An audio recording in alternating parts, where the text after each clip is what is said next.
To the flag of the United States of America, and to the republic for which it stands, one nation, under God, indivisible, with liberty and justice for all. Thank you. My energy was directed that way. No, I was following along in the word stuff. And empathizing with I can't remember the name of. Do we actually have minutes here? Yes. I didn't see them. On minutes of August 5th, I think you weren't here for that. Oh, you gonna, I wasn't here, so you wanna hold off until Sadie's back, cause I'm gonna abstain, so, We can. Want to hold off? yeah.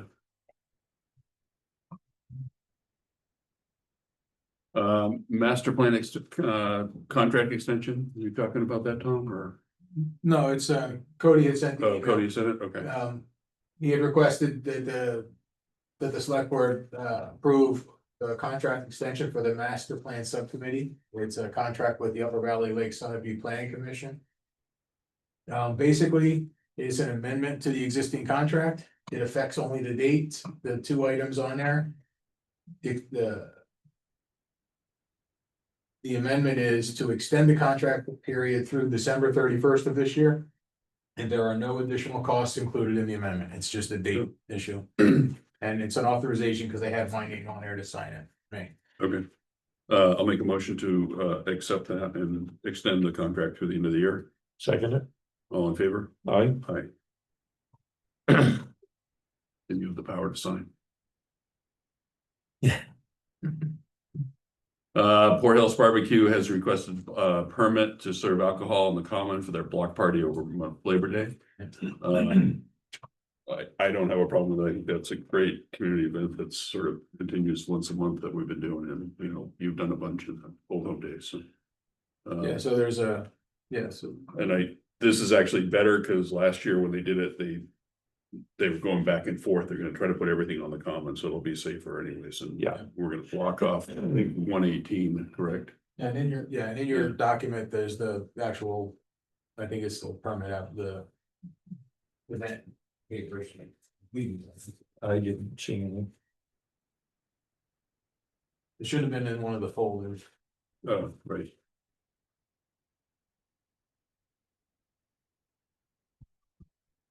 Yep. So with food, music and alcohol, make a motion to accept, I'll second that. all in favor? Aye. Aye. Who typed this up? I think Rebel did. She spelled my name wrong. Now you know who to direct your response to. I have a comment. Yes, My mom is redoing her will. And one of my siblings' name was spelled wrong on her will. whoops, that's all right, you get more, you. Yeah, but yeah. What kind of wood was carved into? If it's a Brazilian walnut, but we'll talk about that later. That's my answer. You're gonna divert traffic off of 118 in front of the hardware store, Yes, they can cross over. and then Yeah, Can you do that without the state or just read back? no, we've already got a state approval. Perfect. And Ryan's requesting 2 police officers to be paid, 1 at each end, to be on duty, be there for waiving, so, Can't be too safe. yeah. Yep. Actually, the state, he almost dropped it because the state gave him such a hard time getting it done, so.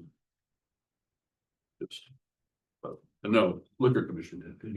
Yeah. I was gonna say, the state shouldn't give them a problem because the town can divert state road traffic Yeah, onto no. town roads, but the state cannot without permission.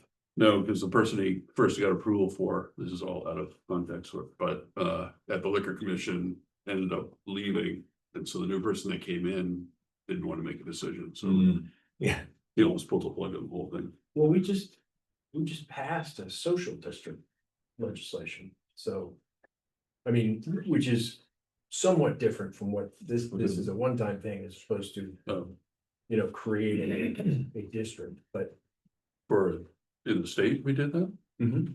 Yeah, the legislature passed a law that basically permits municipalities to designate what they call a social district so that you can take drinks out of I knew they were voting on that, they passed it. Yeah. Okay. It passed.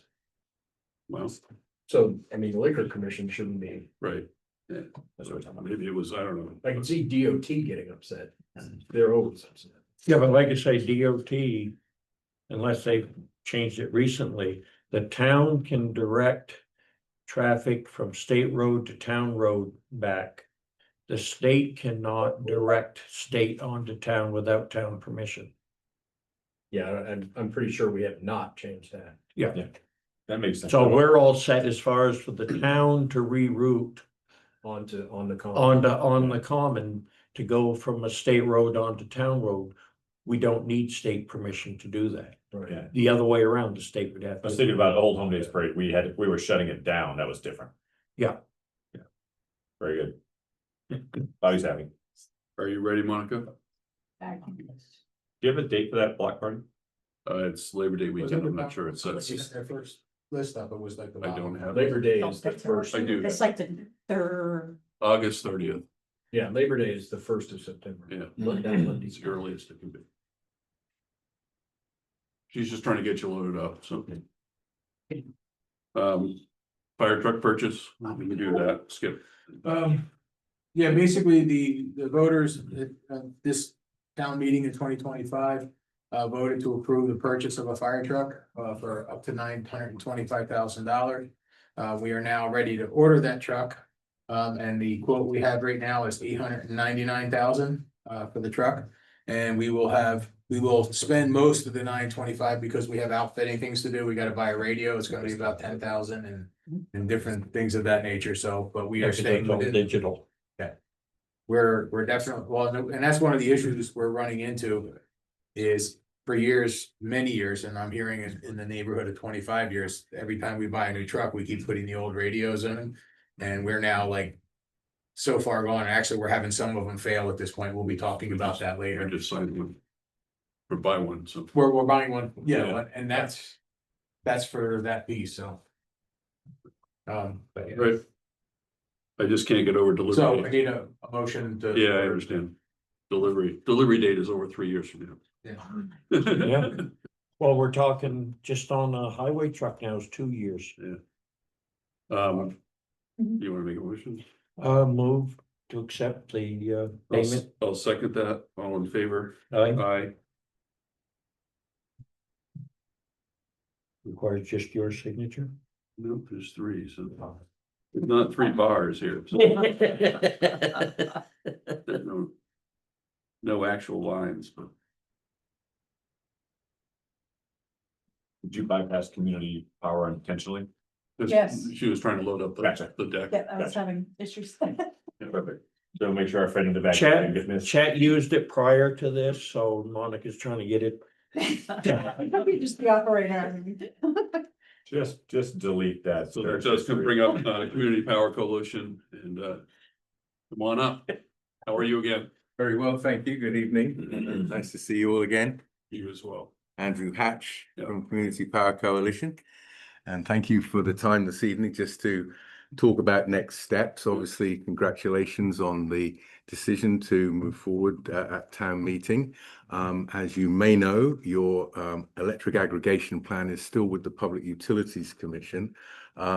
They are deliberating and they have up to 60 days from the date of submission to decide whether to approve the plan or not. Mhm. But you have gone through the part that involves comment and nothing happened.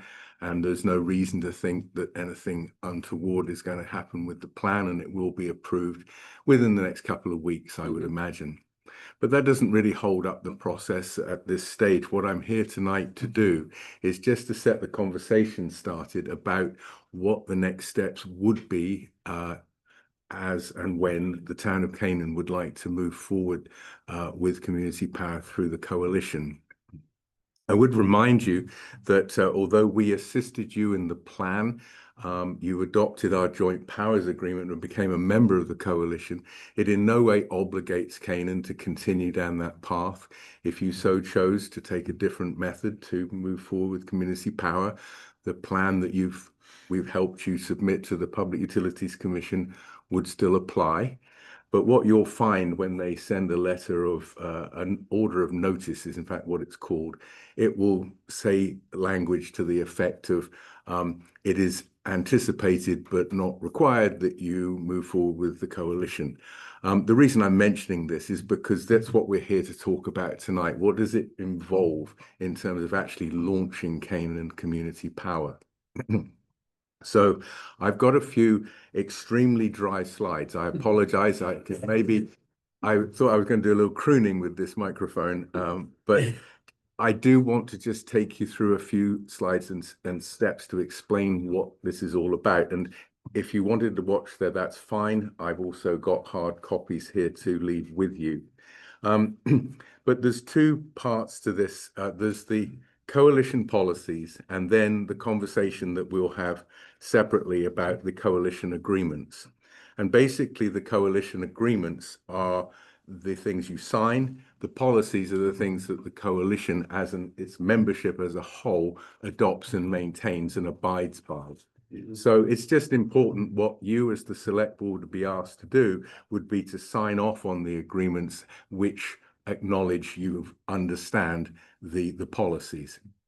I would reiterate that we are, 2.5 years now into our operation, and things have moved forward, and they are still, policies have stood the test of time, and we haven't yet had to update anything. It's all worked as anticipated before the original launch.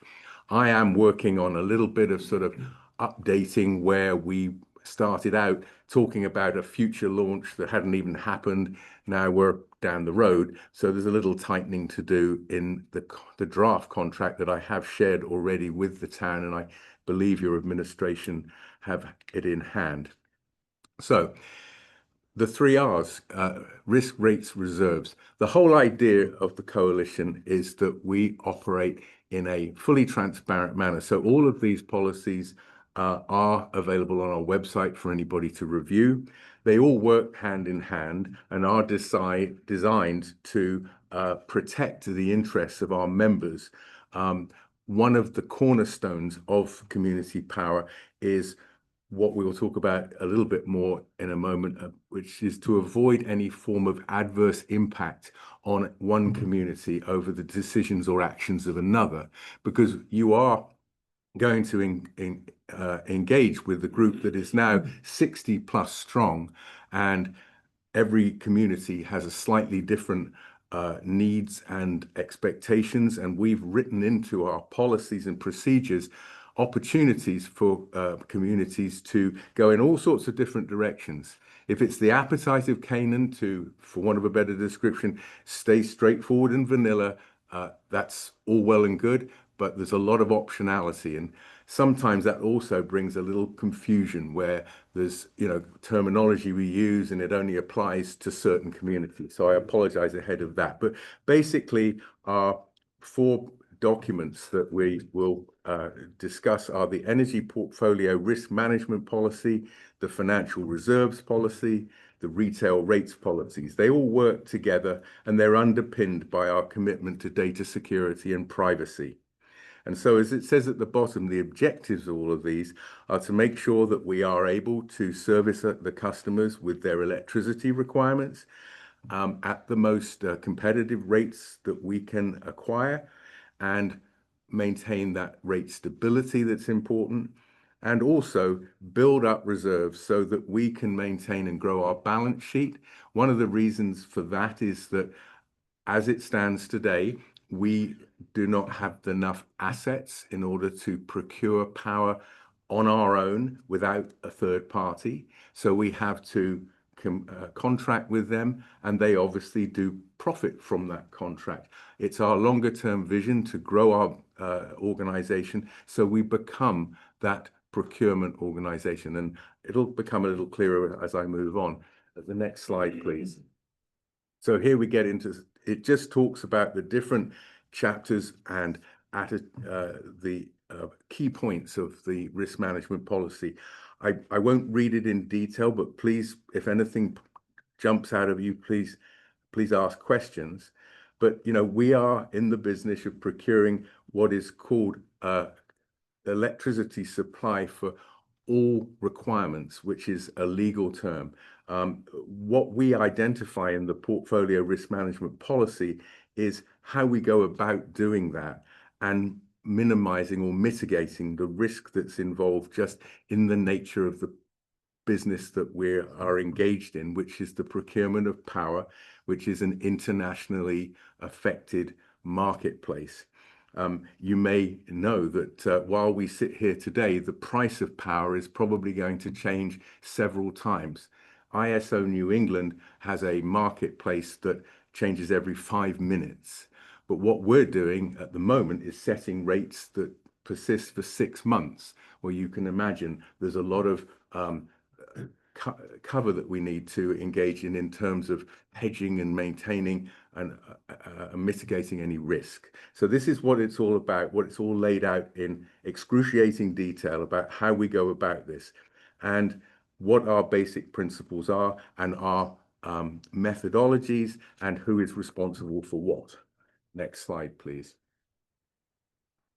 The retail rates policy goes along with the risk management policy, just talking about how we approach both the delivery of rates and also our rules, such as only launch if rates beat utility default, for example, how the rate setting process works at a practical level. As I just said, right now, we continue to match the 6-month rate period of the utilities. So every June and every December, we are engaged in setting rates, and that is a multi-step process. But we're not beholden to this practice of the utilities that they have had up to now, where they just buy power for 6 months on a date certain and contract it out to a third party. What we're doing is planning for that date ahead of time and always looking at the markets and the opportunities where power contracts are affordable or attractive, and making sure that we're always looking towards that future and making sure that we have not only sufficient electricity, but at an affordable rate. So we have our committees, which are our risk management committees. We have our executive committees. We have our board of directors. We have our staff, and we have our contractors who advise us. And they all work together in a very well-defined method to come up with the best strategy and the best rates possible. Next slide, please. Number 5 here just points out that what I've been talking about is our base offering. The only thing that Canaan Community Power, if it were to launch, would engage in would be the provision of those 4 products below: Granite Basic, Plus, 50 and 100. And typically, virtually all of our communities choose Granite Basic as their default product. That is the 25.2% renewable energy that is required by state statute. You can, as a community, choose to increase the level of renewables by making your default 33%, which would put it up to your residents and businesses to decide if it wanted to opt down to the basic or up to the 50% or 100% renewable. So there's a little optionality there, but those 4 rates are the ones that we set every 6 months. We have already embarked on an annual rate, for example, to serve some of our municipal customers. And that rate was set in January of this year and runs through to December. And the idea of that was to set a rate that would be attractive to municipalities who required to have enough notice for their budget season, as you're probably embarking upon yourself right now, to know what a rate would be for the whole year. That's just an example of a number of different rates that may come to be offered as an option in the future. So that's what that rate structure is all about. And then, as I just explained, the product content and the elections that you make are all in the retail rates policy. Next slide, please. Financial reserves policy. So this is a very important thing, and referring back to what I said about building up our balance sheet, building up our reserves. we're a non-profit. We are a government instrumentality. We are open, and all of our books are open for scrutiny. We do not make money and make a profit from the procurement and supply of power to our members.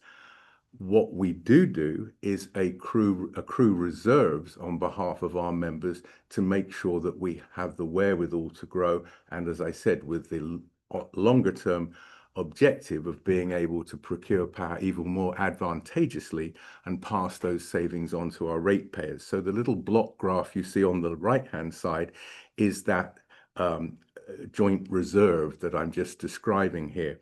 And our minimum reserve that we have a target to achieve within 3 years is 60 days of operating cash on hand. The far right block is 120 days cash on hand. That means that we could operate without any incoming revenue for 120 days. Why that's important is that is the point at which ISO New England could consider us to be what they call a load serving entity, which is that entity that can go and procure power on the wholesale market in and of itself. So we're working towards that, but we're not there yet. And that target, you know, is, it says 5 years or so, is probably where that is heading. Are you at the 60 yet?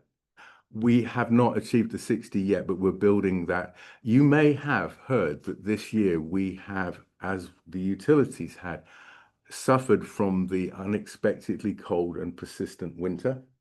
I will also say that we found ourselves falling short in certain areas in terms of our risk management policy, and we left ourselves exposed. One of the things that happened is that we were anticipating procuring a good portion of our power earlier on this year through a local generation within New Hampshire. For want of a better description, we were left at the altar at the very worst time in the year, exposed to the markets. And we had to obviously scramble to make sure we had enough power, but we took a hit on reserves. So that's an example of how reserves can be used. That's not the optimal and certainly not the intent of it, but that was one of the reasons that we had to take a step back from our growth and reserves. But the intent is still there, and we would not then continue to accrue reserves beyond that 120-day target. That's my point. So once we get to that point, we all reinvest in our ratepayers and return better rates. That's the vision of that. And next slide, please. Oh, actually, could you go back? I just remembered the one thing I should just be clear on, because I've talked about joint reserves, but discretionary reserves. It's interesting, the town of Enfield, your neighbors, have just adopted a discretionary reserve. It's something that you, the town of Canaan, once launched, could consider. It's what I describe as an adder. So just for sake of argument, if your rate Granite Basic was 9.9 cents and you decided to even it up to 10 and put 0.1 of a cent as a discretionary reserve, that reserve would build on your account for the benefit of the town of Canaan. Enfield is experimenting with that idea. So that's what it's all about. I beg your pardon. Next slide, please. So finally, data privacy and security. It's extremely important for us as an organization serving all our members and their residents and businesses to maintain the most diligent data security and privacy. We don't share the data that we have from the utilities with our members. We keep a distance there so that people's data will not be misused or misaccessed. You, the town of Canaan, can't know on a granular level what your residents and ratepayers are using in terms of electricity or paying or anything in that way. So there's a big and very strong firewall between data and access. So that's basically the 4 policies that I wanted to bring to your attention. So these all roll up into a contract, which is on that next little slide, I think. But if it wasn't, then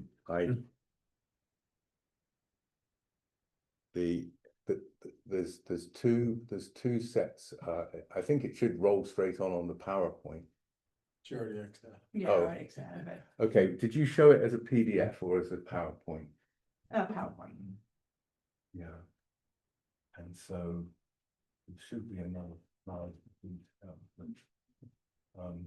Okay, there we go. So this is where we're going to now.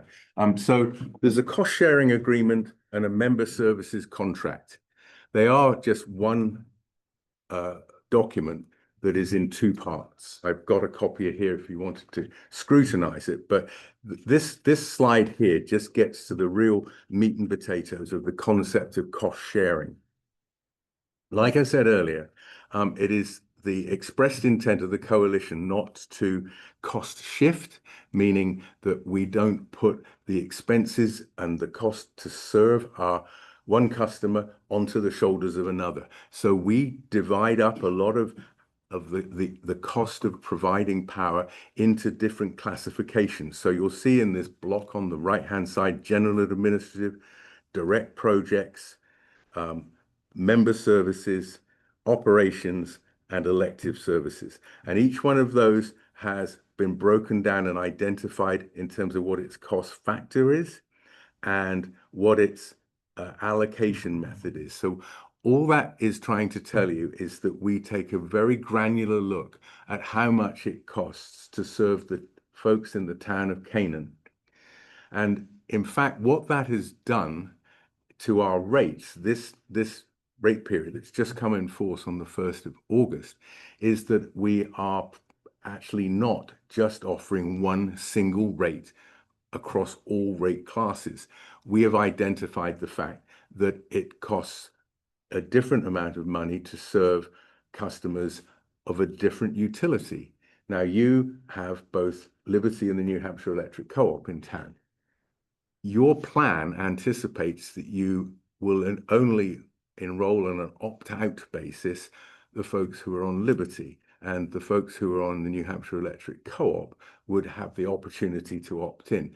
But the cost to serve Liberty customers is different than the cost to serve New Hampshire Electric Co-op.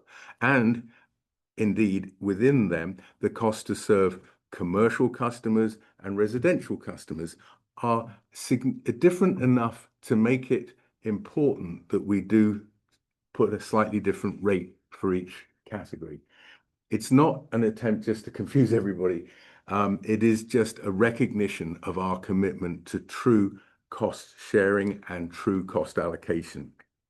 So we make sure and do provide you reports on a monthly basis of what it costs to serve you as a community. That's all that's really saying there. Next slide, please. So the next slides will just go through the different areas of the cost sharing agreement and what they really refer to. This isn't, again, worth getting into in granular detail, but it just explains the structure of the cost sharing agreement, that every community has to sign in its exactly the same form. So it is something that we encourage communities to take legal advice on if they so choose. But just to remember, this can't be debated and redlined. This is a contract that has to be adopted in a uniform fashion across the coalition just to work. So if any amendments, material amendments have to take place, it requires, as it said, a unanimous vote of members to amend. Thank goodness this was well thought through, because we haven't had to face that fact.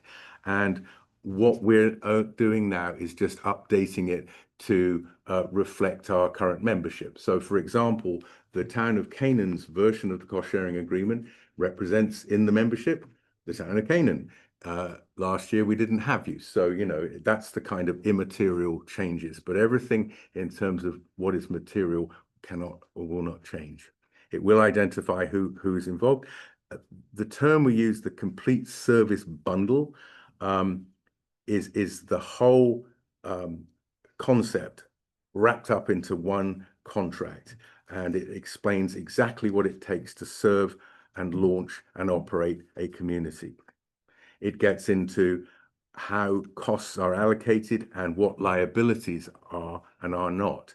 You may recall when I first met you, I made a strong point to say that the agreements that our members enter into protect the municipality from any liability, and also requires that the municipality does not expend any taxpayer funds on the provision of community power. It's written into the rules of engagement.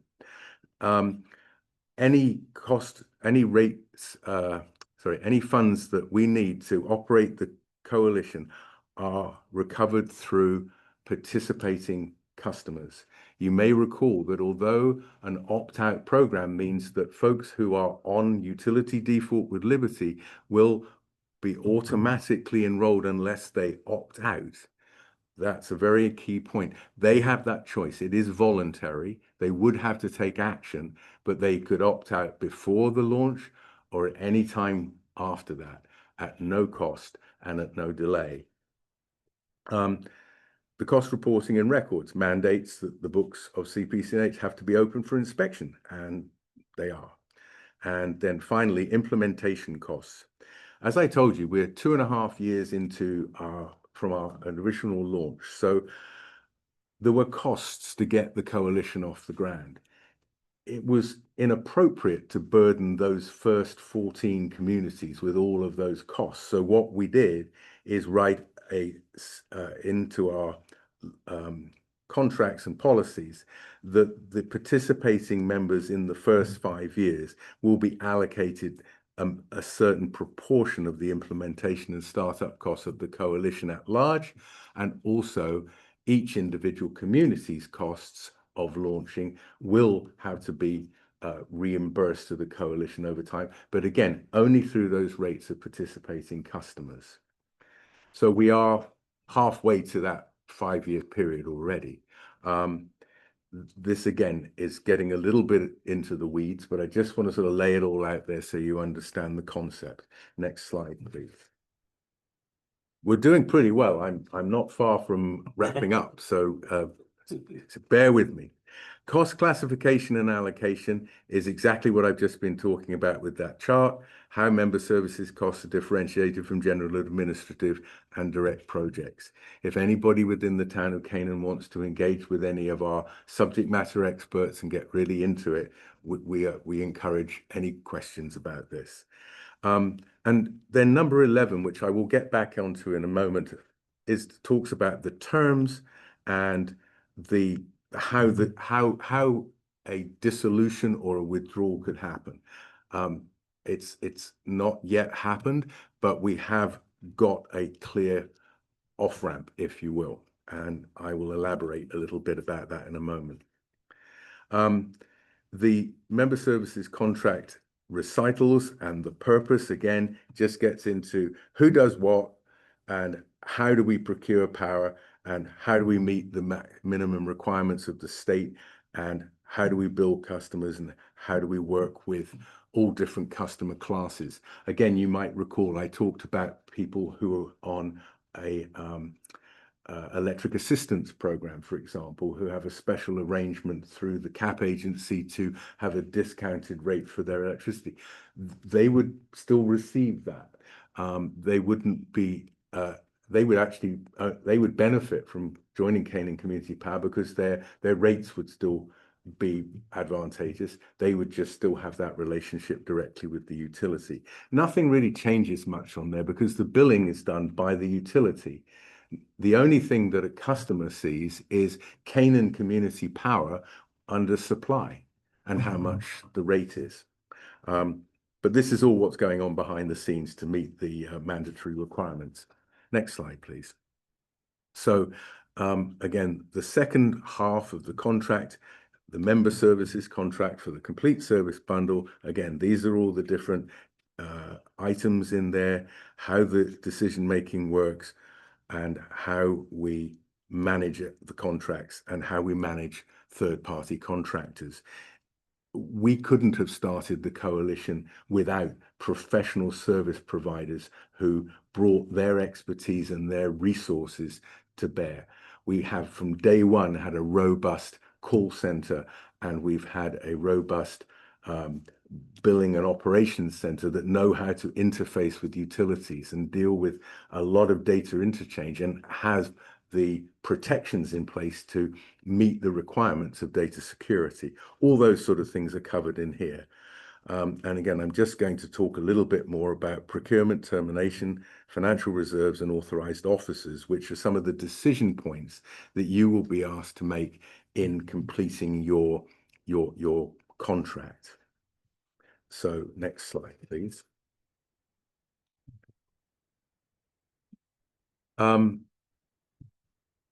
So there's a concept called an authorized officer, and I'll just explain here that basically you've already taken some key steps. You've appointed a electric aggregation committee, and that committee has appointed, or you've appointed, a member representative and an alternate.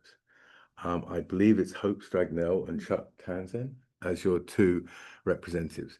They will be the go-to people, and already are, because you are members of the coalition. You haven't launched, but they are receiving our invitations. We've got our member meeting in October. We very much hope you'll get involved. We welcome and encourage participation even before a launch. Get familiar with all of this. Those two folks, or those two positions, will continue. There'll be a third position which we call PEO, which is a Principal Executive Officer. Typically, the Principal Executive Officer of a town the size of Canaan would be your town administrator. That's the person who we send official notice of rate changes, of invitations to board meetings, all that kind of stuff, but not the sort of granular stuff to do with community power, just the notices to the town. And then finally, there's an authorized officer. Now, this authorized officer is also the PEO. Sometimes it's one of the member reps. The authorized officer's role is becoming a little arcane. It was in place before we launched, just so that a town or a community could just have a go-to person. But it comes into play when you're going to launch, because what I'm asking you to consider is that net of a date certain, when Canaan is when the coalition is in a position to offer Canaan the opportunity to launch, you will be ready, because we need these contracts in place in order to move forward. And the process to launch, for example, we have earmarked March 2026 as our next potential launch. Well, if Canaan wanted to be on board for that, and presuming that you get your approvals with the PUC, you would be eligible. These contracts would need to be executed in advance of our launch schedule. And as a rough placeholder, we would start the process of a launch at the beginning of November. That is getting in touch with Liberty and getting the customer data, starting to create your website, doing all those things. But as you can imagine, as I've told you before, we set rates in December. Now, we don't know in November whether the rates are going to be advantageous to get going, but we have to start the ball rolling, because we won't be ready by March. So that's why I'm sort of explaining this, and why I'm saying it at this juncture is that, as you can see at the bottom, top, I should say, the member may terminate with immediate effect via written notice, provided CPC&H has not authorized power transactions on behalf of a member. Well, that is my point, that if you sign all this, you're not committing to something that, there's no way back. The next point of decision is when it gets very real. Election to delay is your authorized officer is invited formally by the coalition to attend a rate setting meeting of the Risk Management Committee and the Finance Committee. And it's a speak now or forever hold your peace call, because we procure power on behalf of our member towns every 6 months. Somebody could put the skids on and say, no, don't do it for us, and we won't. But if you haven't said no, it's automatically assumed that you want to go forward. So that authorized officer's role is key to that. you have choices to make about the authorized officer, and I'll get into that in a moment. This is the RMC will call for verbal elections. Then the term of service. This is the thing I try to help. I don't want to oversimplify this, but I just don't want folks, again, thinking that what you've committed to is a sort of never-ending contract. But it is an evergreen contract, because unlike if you were to procure power through a broker like a town would do, and they would come along and they say, here's your contract and it's for 24 months at X number of cents a kilowatt hour, sign here. Well, within that contract will be early termination terminology and fees and that sort of thing, because if you don't go the distance, they've bought power on your behalf and now they're left holding the bag. And that's the concept that we're trying to express here, but in an evergreen situation where unless you do decide you want out, it will continue to be procured. So what we've done is we've set this 36-month horizon, if you will, for termination. Now, that does not mean that the town of Canaan will be on the hook for 36 months. It means that when you put notice in to terminate, we need to sit down and figure out what we've procured on behalf of the town of Canaan and how we can go about unwinding it. Nobody in the coalition would want to keep somebody on any longer than we have to. But going back to what I said before about cost shifting, we can't burden other members with the procurement that we've done on behalf of the town of Canaan. That's all it means. So don't get too concerned about the 36 months. But, you know, ultimately the coalition is over time going to enter into contracts for small proportions of its power for longer than 36 months. We're just making sure that you're not on the hook for any of that. Return of joint reserves. So those joint reserves I mentioned before, the thing I didn't say about is that they are not reserves that the town of Canaan can take at will and use for its own purposes. But if the town of Canaan were to exit the coalition, you would be credited with that positive reserve, and that could be used to meet some of your obligations. Next slide. Penultimate slide, I have to say. So we're doing great. So here you have, and this is just laying it all out because I know people get concerned about this. So I apologize if this is a little bit more detailed than you need. But you have an early termination option. To fulfill your waiting period just means that, again, we don't know until the date that you put in your termination notice what the circumstances are. But once we get that notice, we would ascertain what we could do in terms of selling your power contracts. That could mean that they're sold at a profit. It could mean they're sold at a loss. It just depends on where the market is at the time. And so what we would have to figure out is what the waiting period would be, where there would be no costs transferred to any of the remaining members to allow you to exit.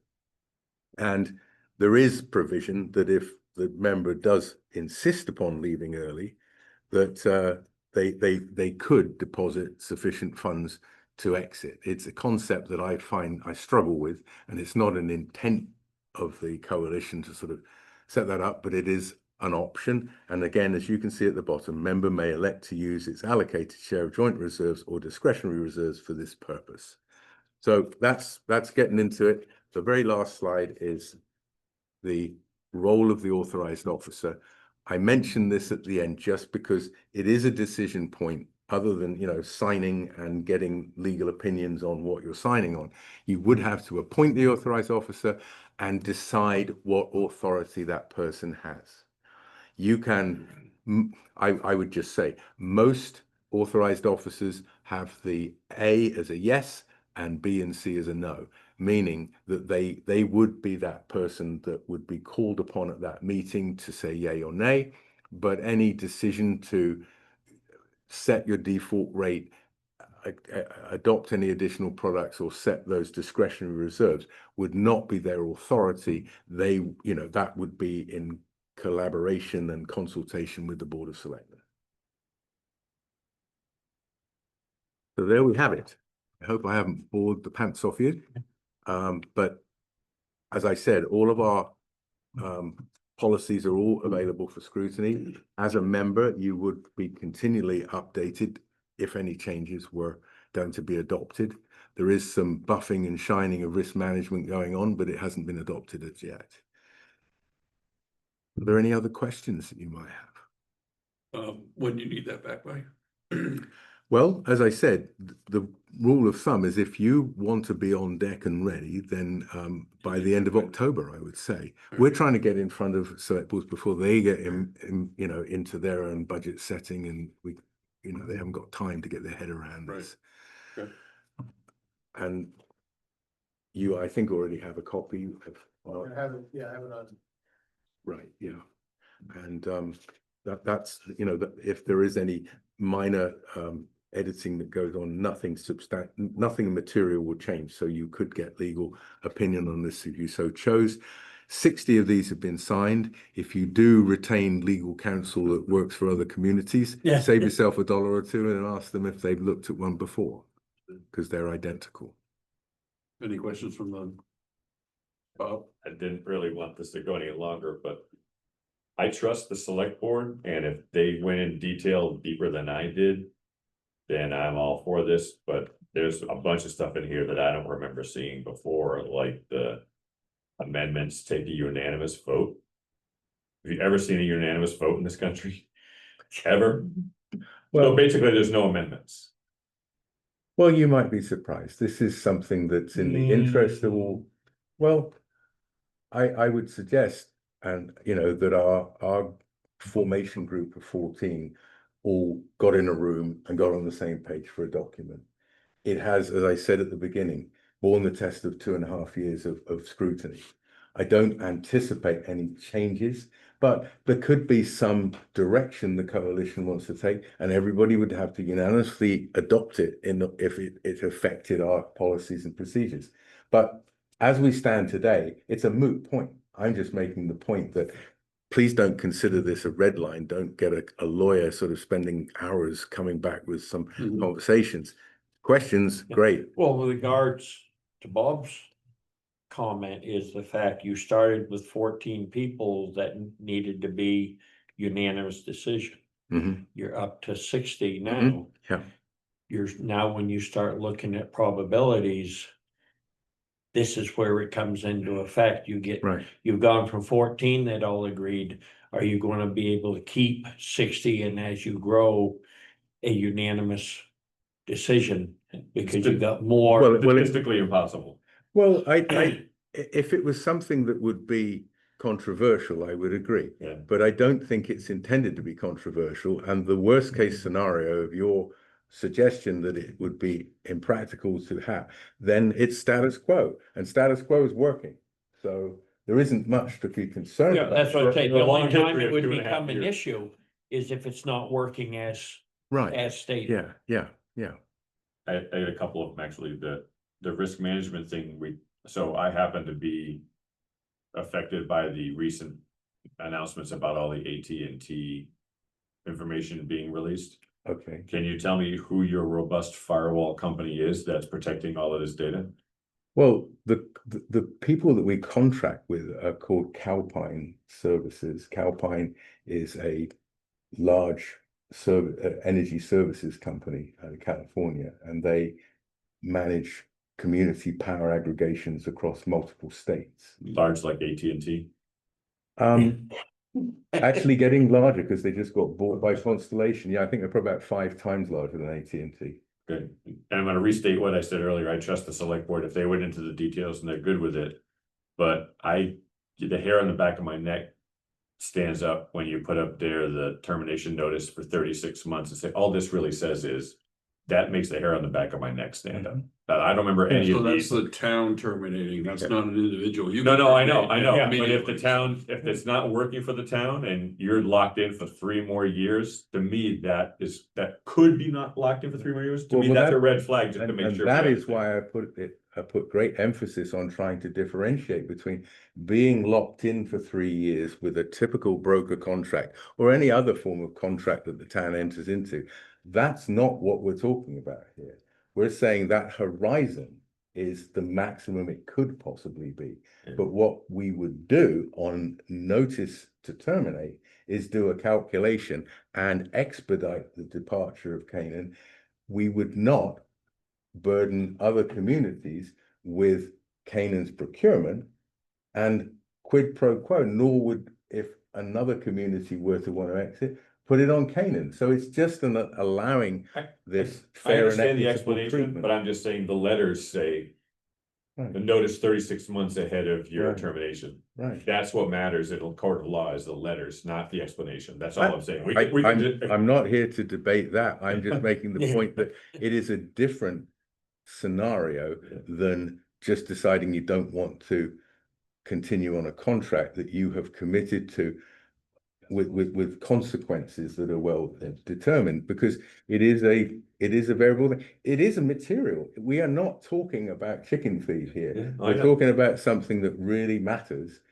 And I am for this. yeah. I'm just saying, I've always been for this. I was just surprised by the stuff I heard today that for me, it was the first time I heard it. It may have been there and again, the select board may have, because they're doing their due diligence far more than I am. Right. So maybe this is something they knew about, and as Well, long as they knew about it, they're good with it, I'm good with it, but I was surprised. Well, they didn't. probably not, because like I said before, what you've embarked on with the help of the coalition is to get yourself ready for community power.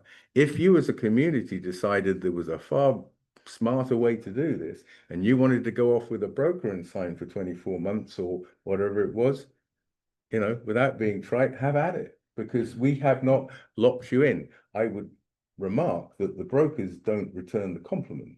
You have to completely rewrite your plans if you've locked in with them. We're not in the business of aha moments and So looping people. I might be considered by some to be ignorant to how these things work, because I just get my power from Liberty. I don't lock in a year in advance. I don't go through brokers. I just use Liberty. So none of that really pertains to me. That's No, why I understand. That's why I was like, Yeah. what? Right. And you, But as an again, in- I trust them. well, but you as an individual have the power to opt out at any minute. That's not my On point. this- My point is if they are good with it, I'm good with it, but I That's just wanted to bring it Yeah. up. I applaud you for doing so. Thank you. What I do. What's it? My understanding is that the town signing this agreement and participating in this coalition Mhm. obligates no one in the community of Canaan to buy through community power. Correct. That is correct. That I can still get You said you can opt out. and get. You hosed can, by- or any other third party provider you so Which choose. is, I'm willing to Yeah. stand. What you have agreed to through your town meeting is that if you were to launch Canaan Community Power and you as a Liberty customer, you would receive a letter saying that on a date certain, unless you choose to opt out to act, you will be automatically enrolled at a lower rate than Liberty. Right. If that is something you don't want, you have every right to opt out. And if you do opt out, we will not be pestering you to opt back in, But but the you can. triggering mechanism is community power has to offer a lower rate than the. Yes. Yes. So I mean, let me understand here, just to be clear. If Liberty has a lower rate than community power, nothing happens. Correct. If Liberty has a higher rate than community power, I get a letter that says, do you want to pay less? Because if you want to pay less, you do nothing. But if you want to pay more, you have to opt into paying more, essentially. You have to opt And out of Canaan Yeah, but Community in Power. And that rate is Into for a Liberty. 6-month period. Yeah, Right. yeah. Okay. So, again, I do not, I sit here today saying that I cannot offer Canaan the opportunity to launch Community Power because our rates currently are slightly Sure. higher than Liberty's. Right, that's my. And so we can't make a forever promise. And this is a pivot, but you've got a long night, and I don't want to start getting Yeah. into the other side of the conversation. Regrettably, the utilities are not setting realistic rates, and that is a fact, and I can substantiate that. So we're not on a level playing field right now. If I were, Liberty tried to file 14.8 cents in August, and we're told by the Public Utilities Commission to go and stick $2.5 million of under collection back on their balance sheet and come back with a better number. it is the intent of the Public Utilities Commission to push the utilities to set what is called in the trade proxy rates. That wasn't the way it was when we started. The original way of procurement was on December and January, the whatevers. They picked the phone up, got 3 bids, got the lowest contract, set the rate, and the vendor took the risk, and it was a risk premium that they bore. Now they're playing the markets, and 50%, or in some cases more than that, of the load is played on the day-ahead market. They lost a lot of money in the winter time, and they're carrying a lot on their balance sheet. Liberty wanted to wash it out. The PUC said, no, go play the markets a little longer and see if, the shoulder you can season work it works. Yeah. And since we've had the heat wave, we're up to 27 days over 90 degrees. I don't think the bet's working too well right now, but it'll play out. Unfortunately, at the disadvantage of the ratepayers of New Hampshire. I'll also just say that the opposite side of Bob's correct. I would agree with Bob. I think the chances of getting an amendment passed with 60 parties is next to nil, if not nil. But in one sense, you can also look at that as a protection for the community, because we're agreeing to this document. And a majority can't come in and change the Yeah. document and create something that we don't agree with, so. Yeah, so I've been involved in church politics for a very long time, and one of the things we do to remove a pastor, for instance, you have to have 2/3 of the population present and 75% have to vote yes. There's ways to make it so that people can't just get a 51% and make a change. Right. Well, 100% is impossible. yeah, but this also going forward. Look at what Tom's saying too, is these policies they have. Because it takes 100% in agreement, and now you're getting so many people in the room, statistics say. What you're looking at is pretty much what's going to be there because of this chance of statistically being able to change it. No, I get all that. Yeah, There's no anticipated Okay. need to change the agreement. I Agreed. just want to make, I think your point is well taken. There couldn't be it's one member, one vote, which is important. So every community has an equal influence, irrespective of its size. But even then, you can't get a group of interested people ganging together and forcing others to make a change. well, Same- and this is the same- thing, it takes the politics out of it. It does. On the same line, you can get a crazy bordering town that does things their own way to hold out. Okay. Yeah. Let's move on. We're not mentioning, Thank you. anyone's else? Nope. Okay. Thanks for coming in. Thank you very much for your You leave time. me a copy, Thank you. Peter. Would you like me to leave these copies? Yeah, and I also have our Let annual me grab report these. for you. Perfect.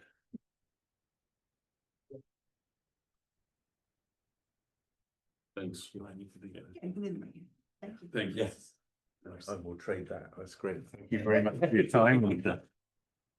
Off to your next. Yes. I appreciate you. Good to see Thank you you. again. Thanks for coming. 42 Vista Drive. Let's go through the specifics there, please.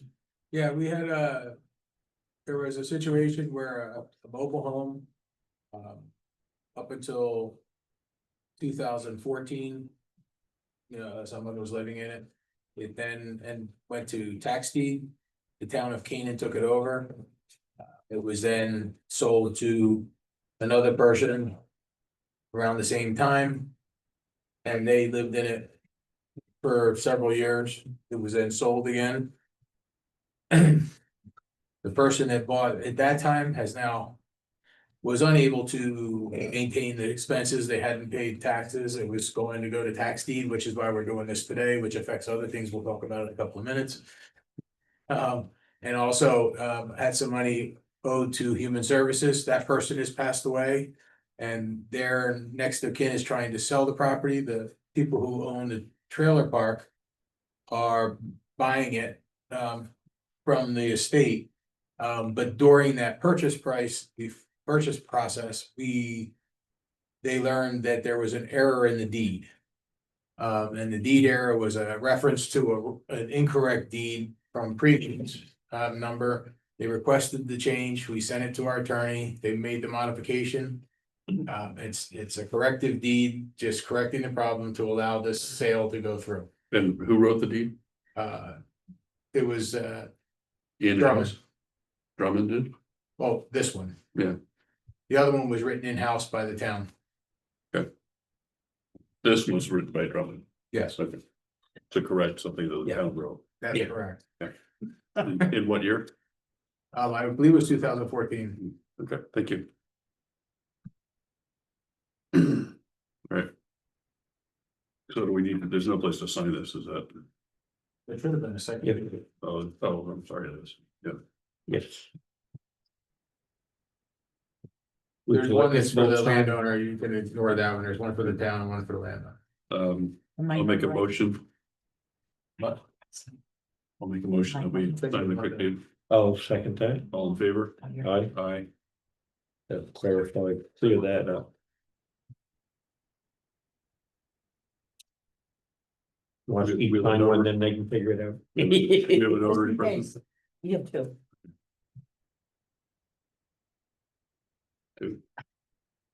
It's been a long day. Two. That's the one. How many notaries do Yeah. this takes to go to meeting? Or that too. Yeah. Two. You said two? Two. Okay. Road crossing, Roger Shepherd. Yeah, Mr. Shepherd is requested from the town to get permission from the select board to cross Goose Pond Road. We're going to be doing construction next spring for that, starting that process. Basically, we're gonna probably have quite a few of these come through because some have run power lines through our culverts, some have, different things. So when the reconstruction happens, we want to get these installed correctly where they can have their conduit and things. Currently have an extension cord running across the road out there too. What is he looking for the road crossing to do? For power, electric, water?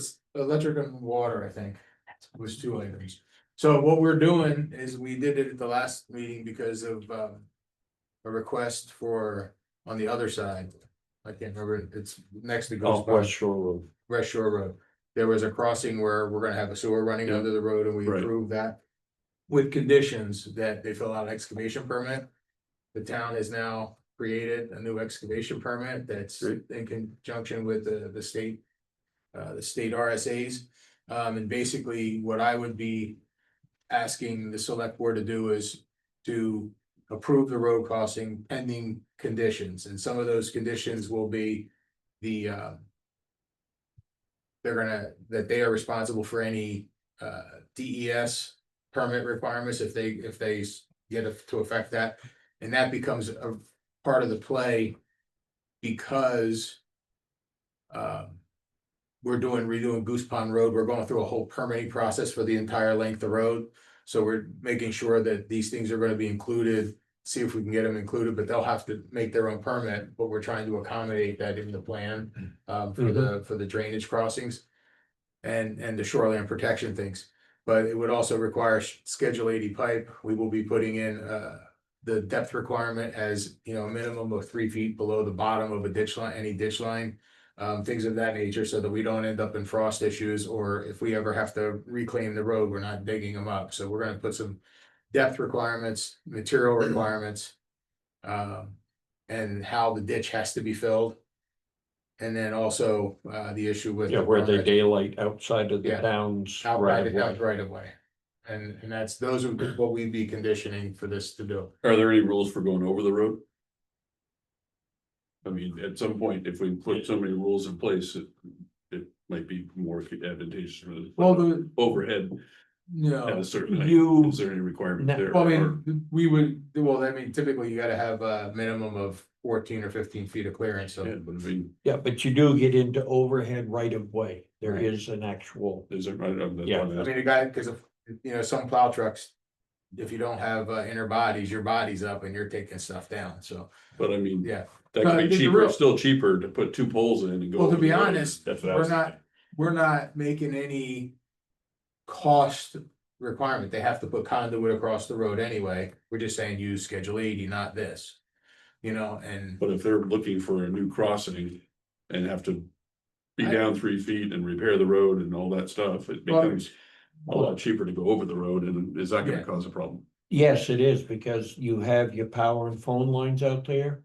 your power and phone lines already have overhead permits, they will not allow any private individual to cross a road within that permitted area. And they'd have to put a pole on the other side.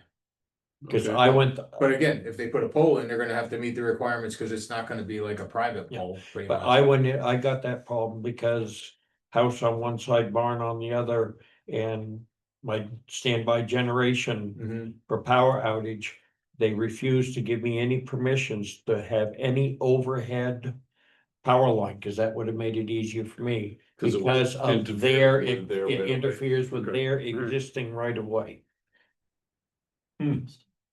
I have one other question, and I don't know that this issue exists or. And I don't wanna overcomplicate it, but is there any? Is there any means of checking to make sure that somebody who's running conduit? To a dock or a place on the lake actually has the deed to that property as well? Yeah, I mean, basically, as part of this excavation permit, they're gonna have to fill out that information. And according to the attorney, because New Hampshire law is. You own to basically the Senator Road and the town gets an easement. We can't really say no, we're just saying the RSA allows us to say, well, this is how you have to fix it. You know what I mean? It's not like we can actually say, no, you can't cross. We just have to say how we want them to cross. Yeah. Is there an inspection Road by process? prescription, which most of the roads in towns are. The town legally only owns. The surface, the substrate, and the ditch lines. Yeah, no, I'm just thinking about somebody who owns a piece of property on. Let's take Goose Pond Road, owns a piece of property on the east side of Goose Pond Road. Do they actually own the land on the? Do they actually own? the Yeah, do west they side actually own right Own the of way shoreline. or, On the shoreline? yeah, They're running Or a is it the conduit state of and New running a Hampshire? dock, but. Well, do we the know thing that is, that we're they- gonna know.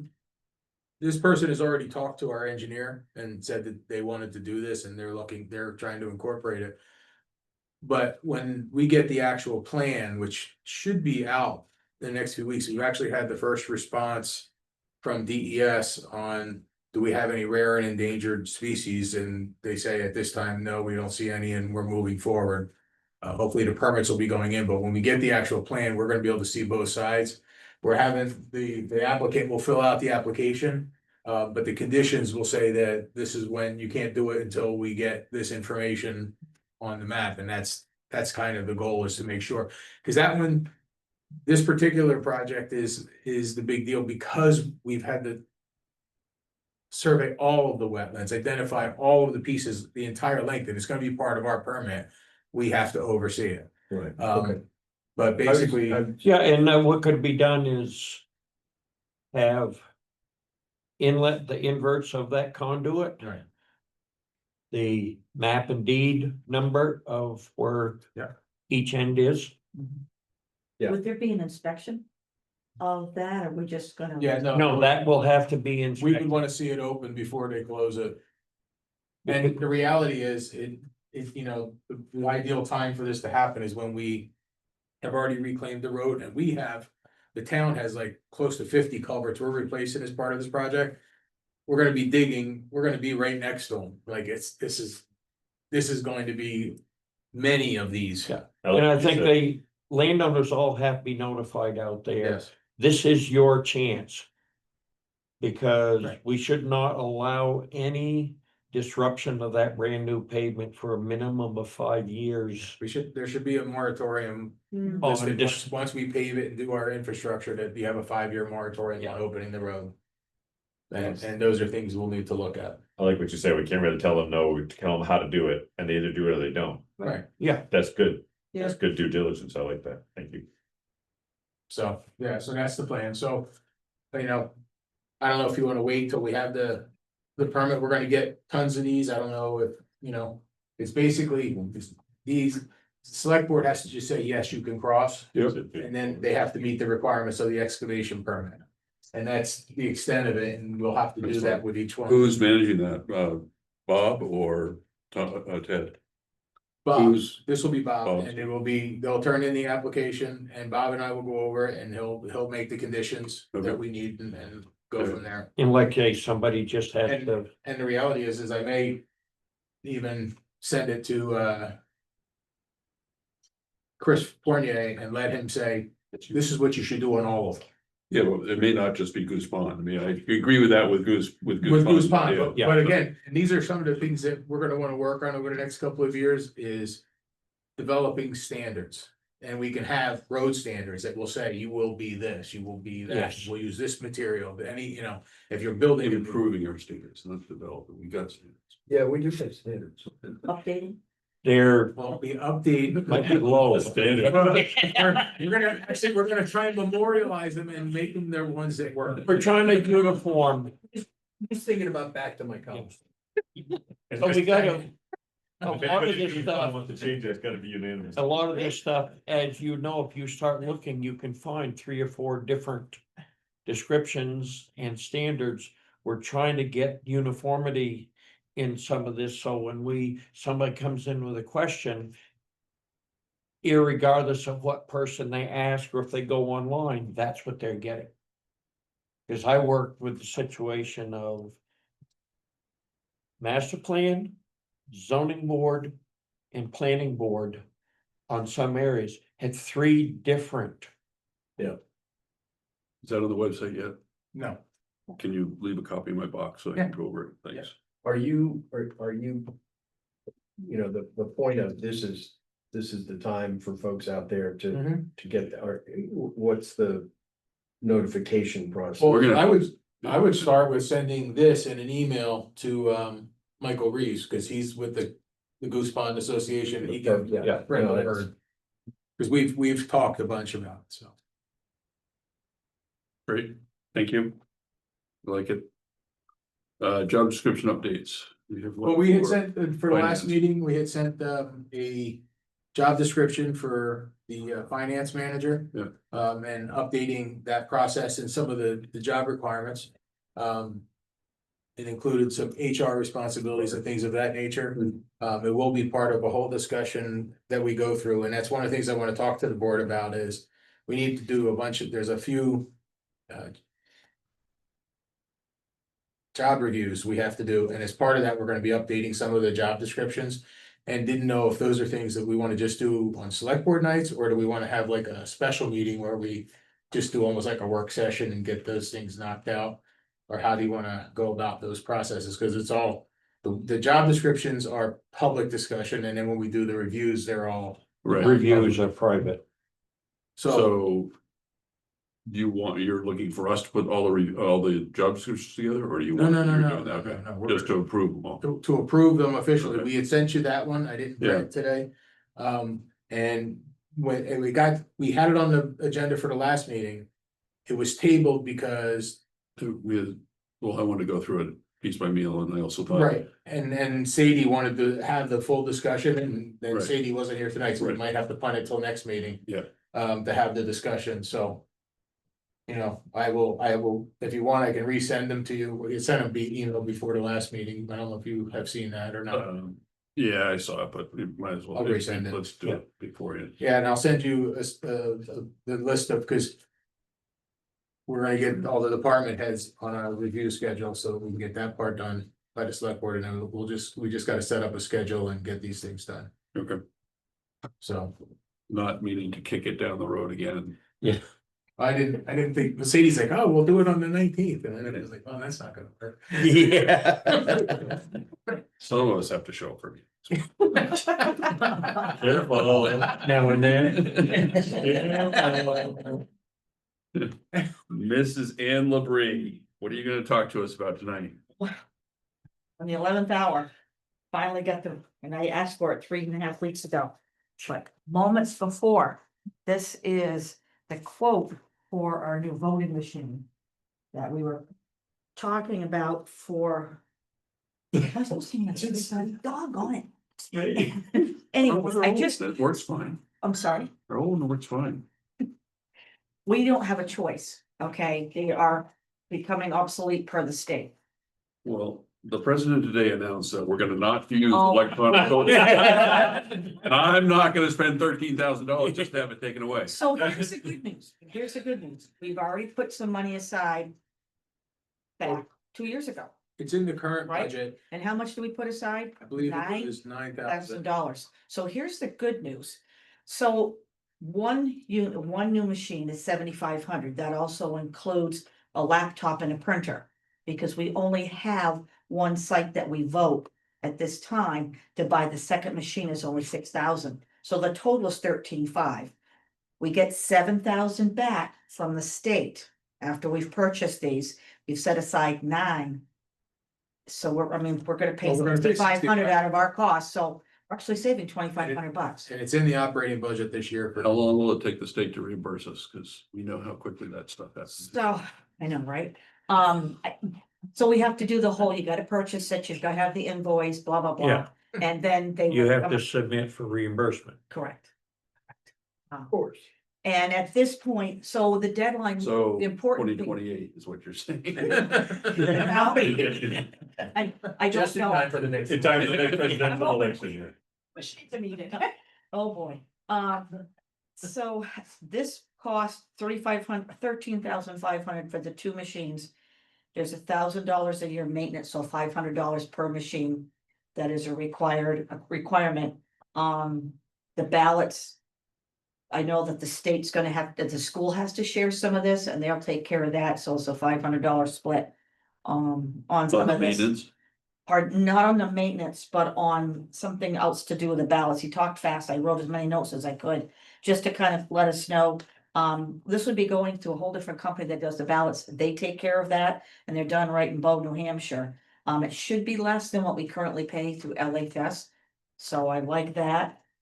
They're up to almost 50 towns and 6 cities in New Hampshire that are currently going with Voting Works. So I feel pretty good about that.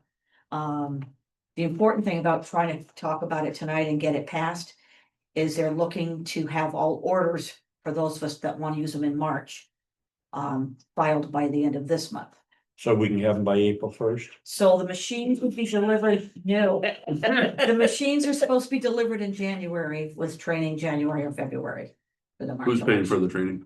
I'm sorry, Do we have to pay for the training or do they do? you know, you didn't ask that question, I'm sorry. I was such a hurry just to make sure I had this to get here. I'll have to verify. And how many people we'd have trained? Just you and And Gail Gail. and And Christina, Christina? cause we would be the ones, we're the election officials. So we would be the ones that would be responsible for that. So why do we need 2? We've I got think- 1 now. Correct. No, we have No, two we now. have two. We do have 2. Okay, I think we were just looking ahead to the fact that they're offering the $3,500 for per machine. And thinking if we had a second one, we wouldn't have to use it. We would have it as a spare. Okay, just trying to think ahead Well, on How something. long? We were we gonna had have the to buy current one machines? for 2 years, Like- and we're like, if we pull it up, it doesn't actually cost us any. Because I more was gonna than- say, we only Like, use years. one at an We used it election. for I think 25 we got- years. I think like 99, 2000 somewhere. in So there we we've got had an the- extra machine for 25 years. Have we? No, we did not pick that one up. I don't know exactly when the former clerk picked one of those up. But you know, you just look down the road and it's heavily used and you just want to Well, make sure newer because technology should if- last longer. Come on, you know. These are good for If- 50 years. When if did that it happen? goes south, I call in the select board to help hand count. Well, we're there usually anyways. Well, all 3 of you don't. So, Um, this is, yeah. Just trying, and this looks good with the 7,000 coming back at it. So this is the opportunity. If we don't do it now, then we buy a second machine down the road. We just look at, footing the whole bill, so. Do you, and this is, I mean, this is a no brainer, but I mean, the fact that we have to buy it was, but, I was just thankful that the state at least offered 3,500. I agree, That's, because they weren't going to originally, that's so. correct. So my second question though is, do you, on your current machines, do you swap them up or do you always use the same machine? It's funny how we tend to use one machine more than the other. We test both. I will tell you that they're both always tested. Yeah. We have the cards that have everything that's needed every time in preparation, so an emergency I would run back and grab. I mean, just, it might be smart just to switch them up every year and use their, just back and forth. Well, so like you- this so year's you only get the one, same so fire. it'd be good. Well, actually, next year we have 3 elections. Because it's in the state again, so we can use them both. Yes, we Are could. you And I missed that, sorry. And just a little side note, because if we do all of this, we could have $2,500 left over. I was thinking maybe we could use it towards something else, like a poll book or something. down the We'll road. use it, all right. Oh, yeah. Yeah, just in case. Put it in our undesignated fund balance, but Yeah. Well, there's, everything's going so technologically, and they have poll books, which I'm not quite sure I see the reason behind it, because currently you can check in on a poll book, but then you gotta turn around and still go through the ballot clerk. So then they balance the numbers between the ballot clerk and the poll book, so I don't know if this is a testing mechanism, so down the road, eventually ballot clerks go away, I don't even begin to understand that. But anyways, well, in the long run, if we choose to do it, we could save it. So. You have a question? Dan, you have a question? The 7,000 you said that would come back, is that if you buy two, like if you buy one, do you get 35 or do you get nothing? 3,500 per machine. Which basically is 35 one bucks. machine free. Oh, I know, but if we did only get the one. Yeah. We'd be. I'm not saying don't get the one, I just wanna know the numbers. Don't get the two. Don't, that's one of the numbers. Do you want us to vote on this? Well, yeah, You want to send it in through the machine? Oh, boy. 3/4 vote? If it's not corrupted by the Russians or something. I'll make motion to move forward No, with the purchase. Yeah, so I'll these second. are not made in China. I was gonna ask you. I'll second that. These are made in the United All in States. favor? Aye. Aye, that's why we have to have two. The company that you said want us to is like sign one of 50 these? towns, have they been in, like, Have we in voted business on like it? for 25 years? All right. You're Yeah, cute. because you just put out. Basically, that just replaces the purchase. This job. order. Sarah Ann, you still awake? Okay, let's go. Leading off of asking for more money. So much for that 2,500. Yeah. She just added a zero. We calculated the unspent wage lines year to date, and we currently have a surplus of $282,000. The majority of that is on the full-time positions, the health Health insurance insurance. and retirement. So that is the wiggle room we're looking at spending. And then the next page I gave you, when we met with all the department heads to start working on the 2026 budget, we were also looking to see what they needed this year out of the 2025 budget. And this is the list of what the department heads asked for to purchase this year. The mechanic is looking for a tire machine and the quotes came in at 15,000. The assessing department is getting ready for a reevaluation next year and asked for temporary seasonal help to get our files in order, which they're currently not in order. Have we ever done that before? I don't think so. The issue is that going back, like we've been working with the assessor and everything else. The Rebel has done a lot of work with both current use and all the exemptions. Yep. And the stuff has not been kept up to date. We're looking at trying to make sure we have updated all of the records correctly. Because, houses sell and if something slips through the Yeah. cracks, we don't know. I know there was, at one point, there was like 17 pages of current use Yeah. of properties, so. Making those verifications, making sure that we're all okay, because if we're gonna do this reevaluation, we don't want it to be based on incorrect data. Yeah, we also don't want to start the evaluation with 2 months worth of filing. Right. So it's just one of those, and we talked to them, so they recommended it, they've actually hired additional help as well. That they'll be bringing along with them, so we're trying to really, That's on something Christina can help out with? I would say not at this time. And not because she's not capable, it's just the learning curve is pretty big right now, and she's doing a lot of AP and she's getting trained on all of the clerk side of things on the computer, so. Okay. To be able to be consistent with it would be difficult. Okay. And so a lot of the things on this list are like emergency things that came up, like. We knew we were gonna have to buy some fire hoses, Yeah. but then they all failed. We were at 2 trucks with no hoses, we had to buy $28,000 worth of hoses. So, So that's fine, on the ballistic, on the police stuff, I thought can we capitalize on their capital reserve fund for that? Because we changed it this past year to include, it's not just vehicles anymore, so. Those things are on the list. The issue was most of their vests and stuff are like 9 years old. Right, And this gives us a jump start to include it, and that was actually well, I know we approved to pay for buying them, but we also wanted to look and see if we could use. CI, capital reserve funds. yeah, And technically, the select board has the authority to expend. We don't have a lot of extra money in that yet because last year was only the 50-something thousand and when we bought a cruiser. So that one doesn't have the bandwidth for that Right. yet. well, can we look at it, just? Yep. I mean, it's only $13,000, but it covers the end right there, so. Yeah. The next thing, we've had multiple requests for a heavy duty shredder, not just this Staples one that's on its last leg. Most of them, it's over $500 spending limit, so we added that to the list.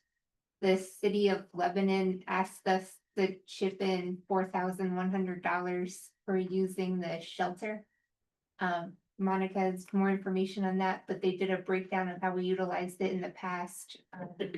By how many nights, and they just asked us to chip in to help defray the costs. Like as a favor to them, Just Yeah. I mean, again, is it, they ask or they send us a bill? No, Okay. they asked, we're not the only town that they've reached out for. So they're not getting any more grant money from Hanover is where it was coming from, and Hanover is no longer paying. For the community shelter, so last year from January to April, Canaan had 82 bed nights with 3 guests. So we obviously were responsible for these 3 individuals. If we had to. So is pay- that $4,100 reflective of that 83 bed nights? So. Or is it just, they lost $17,000 from Hanover and they split it up to the other communities that are using it? No, they would like, what did she ask for?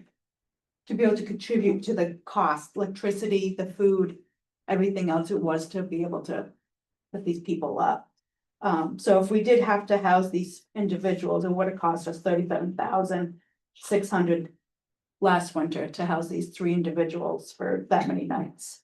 So So, we saved quite a bit of money.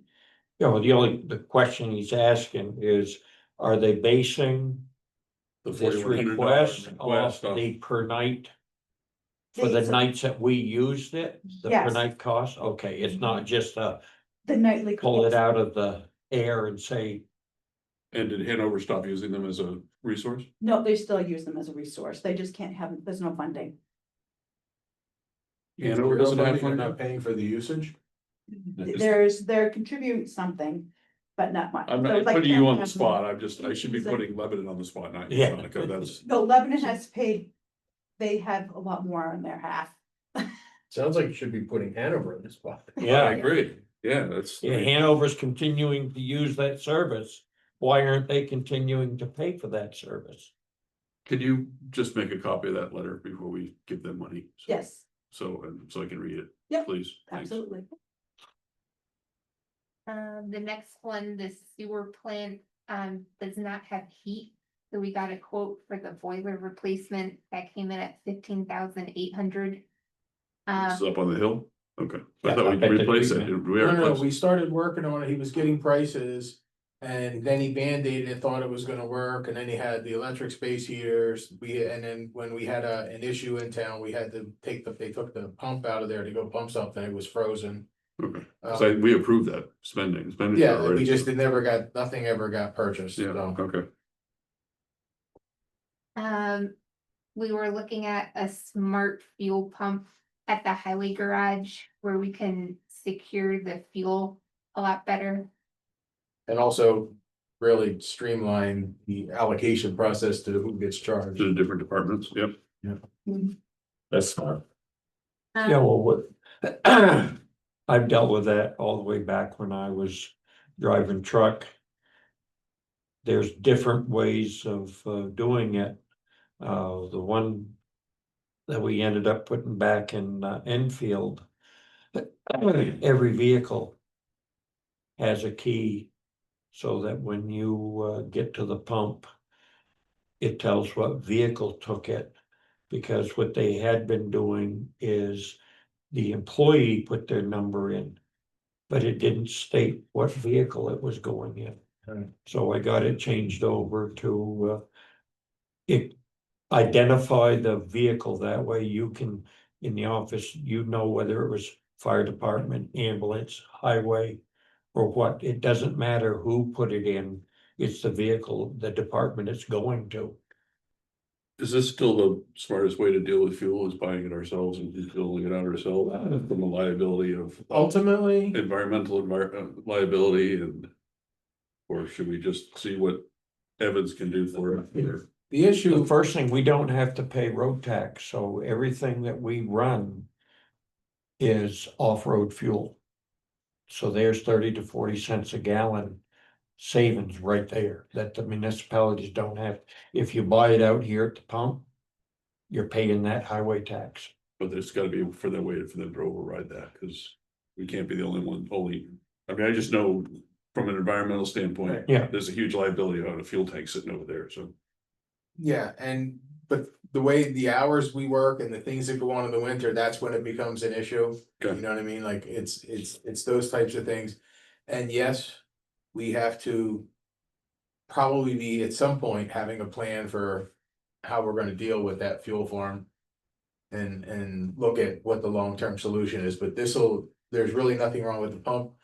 We don't have to worry about we have a containment system, but it's not as bad as normal because we're not getting rain on it because it's under the cover, so. there's Any a lot of containment benefits. system for the last 10, 15 years has to have A cover, a cover. Because I know one that they wanted to sell us their tank, and that was the problem. The containment had a hole in it, so your containment area was full of water, so it's Yeah. not going to Right. function. If ours is 15 years old, that is very surprised. What's that? It's probably 40 or 50 years old. well, we didn't just have to replace the pumps last year. All right, I'm just asking, I just like. Oh, this- It's it's a reasonable question, the issue is, you know. When they're not open, like, you know, what is the rules? Yep. Yeah, and I can tell you right here at Evans. You'd have to have credit card Yes, in the truck to get it after hours. And there is a limit. The pump, because I can't even on my own truck.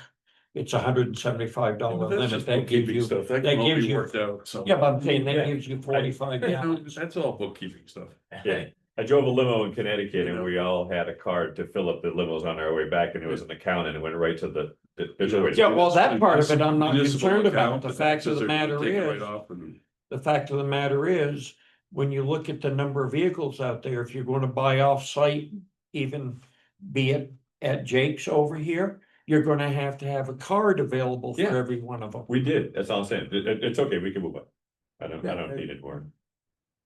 The transfer station compactor went, so the replacement quote came in at 14,500. and that's one that When was that?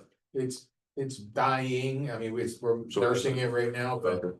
It's not That gonna was make news to the me, year, so, it's not gonna make the year, that's a remanufactured one. yeah. That we can get very quickly. And I Please. think it would be that Yes, will please. keep us operating. Yes, please. The cemetery department asked for a new trimmer and leaf blower for $1,099. And they also asked for a leaf bagging system for $4,000. Fire and EMS, they also got a grant to help with this, but for 10 new radios, the net for the town expense would be 38,000, and I believe they got They're $5,800 a piece, and we have 30 of them, and most of them date back more than 25 years. These are handheld, These are handhelds. how much? $5,800 a piece? Yeah, Oh, yeah, cause they're all digital. Voting machine. Yeah. But put in the extra, we only had budgeted 9,000, so to purchase two, I added in the 4,000 extra from the expenditure budget. And then the last 4 lines was discussed at the previous meeting and approved, but I Yep. just wanted to include it, so you saw the total cost of all the asks. It totals 173,934. Who are we gonna fire next year to cover our accidents? Can I ask a question about the, Sorry, shelter? Jeans. yes. So do we, I was thinking about the Humane Society thing. Do we have a contract with them that they'll Yes. take? Yes, we do. $2,000. And if our 3 people No, weren't we there, have a contract to take animals, and he's asking, do we have a contract for them to take people to the? no, for the shelter, I'm saying No. like the Humane Society, do we already give them money, already have, we already support them? Monica, she takes them in the back of her truck. Yeah. No, we No, do no, not. I'm We do serious. not. No, no, we don't have anything like that. We've never paid the money before. Okay, No, evidently Hanover was. and if our 3 people weren't there, they'd have shut the lights and the heat off and there would have been no expense to them. It sounds like all the expenses of the building for those 3. I think what they're trying to do is start breaking down the expenses by the community for the number of hours that community is using the shelter. Yeah. And it's And I'm all honest. for shelters, but shelters have budgets and they Yeah. work like everything else, and it doesn't sound like. The shelter, this will probably be the last year of the shelter money. So it seems to me like they Because we're should gonna do lose- something. We're gonna lose the building.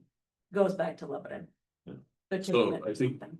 I would like to see it approached the same way we do nonprofits, is the money that's coming in and people vote on it, so. And they could put together a letter saying, I don't know if it could be the same way or not, but. Yeah, but I don't foresee going next year, because I don't think we're gonna have it next year. We may have to. So fork we're just trying to over- bail them out to get through the year.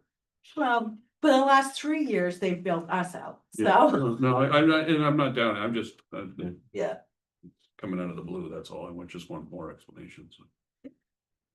Okay, let's talk about our town clerk who escaped out of here. She had a commitment. She didn't know the power guy was coming. But seriously, she's looking at her watch the whole time. She had to be somewhere. Whoops. And then the last thing we just wanted to make you aware of is 2025, year to date, we already have twice as many bounce checks returned as we did in the entire year of 2024. So the total for return checks to us is $25,735. And these are checks that we took in for tax payments, deposited it into the bank account. And then 2 or 3 days later, the funds are withdrawn from our bank account because the check didn't clear. They've not been reversed in our software, so it's causing our resident records to show that these are paid, but the town has not received that revenue. So that's Ann's responsibility to reverse it? Yeah. It has to be done manually, Yeah. Yes. currently Avatar, the new system doesn't, Well, you're supposed to go into Avatar and say undo the payment, okay, and evidently it's not something that has been done in the past. Wasn't aware. She's trying to learn how to do it. well. Is that a function of, well, no, the new Avatar just went in place in last month, so, Well- What happened in previous years is the check would bounce and then we wouldn't do anything other than call the people, have them bring in another check and then redeposit the check. And okay, now that's not happening, so now I had to create another revenue line to post all these to, so I understood. can reconcile with the bank and with our software. It's So just who part of, who called the people to get the check, second check in? I'm not sure, it was either Vicky or Ann. So it's the but town clerk's I would responsibility, just get the deposit paperwork. and that's not happening now. Correct. and- Are we paying a fee on that check bouncing to the town? Our bank does not charge us, but Okay. the previous meeting I came to, I asked that the town starts charging the residents a bounce check fee. And yeah, we should be sending a notice that the check balance, there's a $30 fee. And then, and then it starts to add interest, and these are all Yes. things that we have to go through. But just the comment on the Avatar. While the clerk side of it just went active a month ago, this is the property tax side, which we've always been using. Okay. So, and is this just on taxes, it's not on car registration or anything like that, if, It's both. oh, so, Any so check. people are driving around in cars that aren't really registered because their checks bounced. We had a huge spike in bounce checks in July, so it kind of has the feeling that people figured out what's going on, and then all of a sudden we had 7 checks bounced in the month of July, where before we had 6 checks bounced in all of 2024. So something went wonky this year, so I had to start tracking it, if it got kind of significant. I mean, you can tell almost which ones are which here from based on the values, so it looks like there's probably. Maybe possibly 5 that are from property tax, the rest look like they're from registration, so. One looks like it's my son, but He doesn't live in town, so I don't think it's the same one. I don't know why you would. Jeez, just. Did I say that in my outside voice? Listen to the town, he's throwing him under the bus. He doesn't live in town, wouldn't have written a check to town. All right, so what's, Before we move on, I'm not moving on. I want to know what our procedure is to get this. well, we don't currently have a formal procedure. It was always an informal procedure, and we are saying that it needs to be reversed in Avatar. And we need to be sending out a notice that includes the $30 charge. And we have made that request and it hasn't started yet. So when is it gonna start? Well, in my view, it may be that, you know, in conjunction with our auditor and some of the other. Deposit, like we probably need a financial deposit. And return check policy that talks about, they will, if you get over $1,500, that it's RSA, but we should probably restating it. That, you know, the deposits have to be made every day and things of that nature. Cause there are issues like this and, you know, we don't have. Control of. Elected officials in addition to making sure they learn how to do this, you know, what I mean, it's like it's kind of a. Other than having a town policy, there's not really a lot more. There's 13 checks here. That we should be sending a notice out to Correct. and requesting, Yes, whether we have a policy in place or not. I agree with you. That should be able to go out by Friday as far as I'm concerned. I'll talk to Ann tomorrow. Okay, Cause that should be going out. Does she for- have this information, I'm assuming? She has all the original banking information. I posted to the general ledger and forwarded it to her. I'll talk to her tomorrow. Okay, and just, I also. thank you, Carrie Ann. I also included in your packet, the 2026 proposed expense budget. It's there for you guys to peruse for the next couple of weeks. Because when we get to the next meeting, if you have any comments, want to make any changes. Because at that time, we're gonna be passing it on to the budget committee. So this just gives you the preliminary review to make your comments. Can you put a percentage column in that pretty easily? Just percent change from current this year to the next year. And just put it in our boxes. Thank you. I know where we are, but 8% is a lot. There's a copy of Well- the letter and all that. Thank You you. have mine, you will. You know, these are. That's, I know. this is our starting point. I get it. I get it. Okay. Just after the last 2 years, that's what I'm saying. Yeah, Well, no, if actually, when we had talked last year. Basically, when we had gotten through the process, if you look at continuing with the plan we had, I had predicted a 9.2% this year overall. Because we had the 2%. That was for capital that we're gonna keep having to do. We had the 3% tied to revenues that we're not gonna receive because that we were budgeting for We things never we couldn't collected. collect. Right. So Yeah. that's 5 of it. So the rest of it is that 4% in the. Yep. And. in the actual, Right, so. numbers. It's those kinds of things that we're Still gonna. 8%, so. Excuse me? yeah, it's 8%, Still but still there's, 8% or not. Oh, but there's no, close I to know, and 5% of it's- that. that's how- Kind of became out of our control. And the thing is, cause it would be this budget year and the next one. 26 and 27. After that, we wouldn't have the revenue loss anymore. So those 2% or 3% are gonna go away at that point. So Yeah. really, it's year 3 or 4 that we actually start to see it get really normal.